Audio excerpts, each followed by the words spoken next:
deuxième partie, chers amis, sur le thème de la puissance de la parole.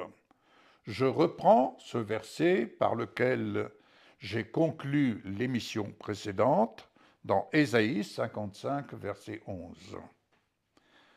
Il en va de même pour ma parole, celle qui sort de ma bouche.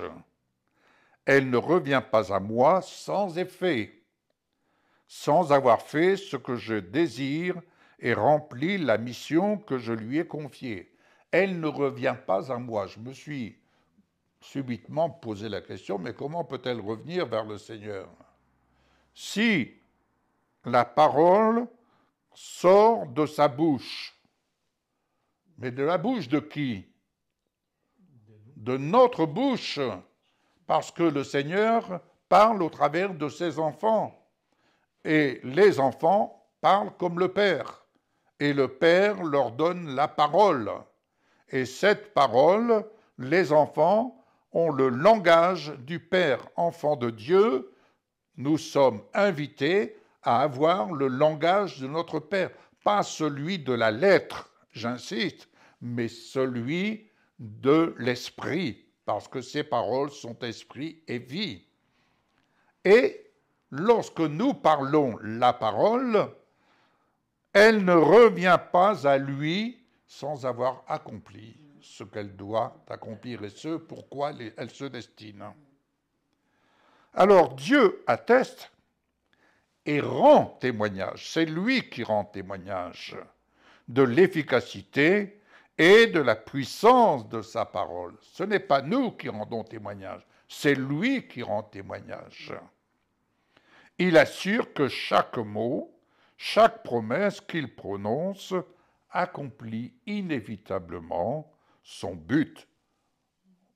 Nous pouvons nous rappeler de cet officier faisant venir Jésus et ses disciples, dira « Je ne suis pas digne de te recevoir, mais dis seulement un mot. Dis seulement un mot. » Quelle confiance avait-il rien que dans un seul mot de la parole. Alléluia. Et le serviteur a été guéri.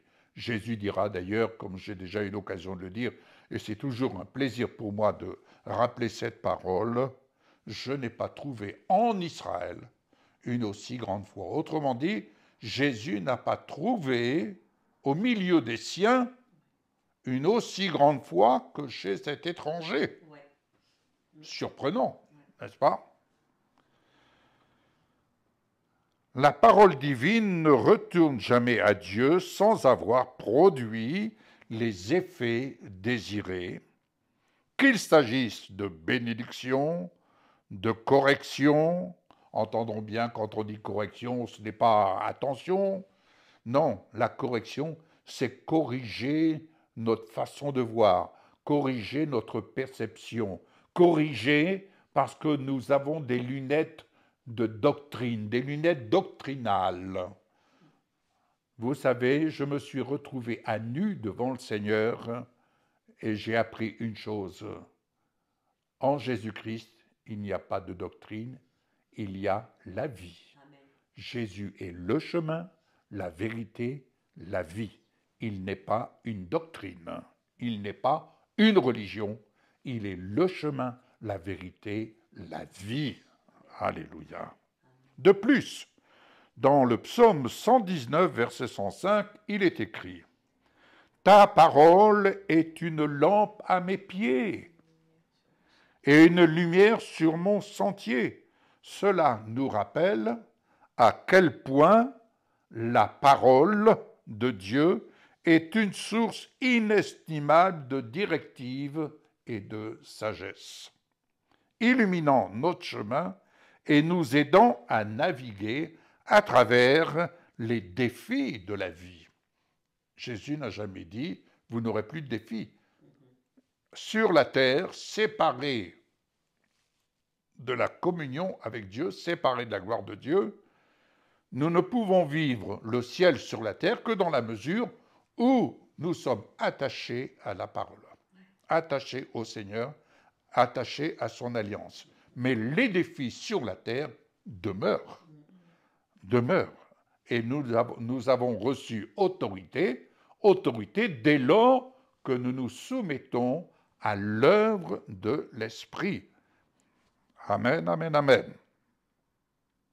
Donc, cela nous rappelle à quel point la parole de Dieu est une source inestimable de directives et de sagesse. Elle illumine notre chemin et nous aide à naviguer à travers les défis de la vie. En nous appuyant sur cette lumière divine, nous trouvons la clarté et la direction nécessaires pour vivre une vie alignée avec des principes de foi et de justice.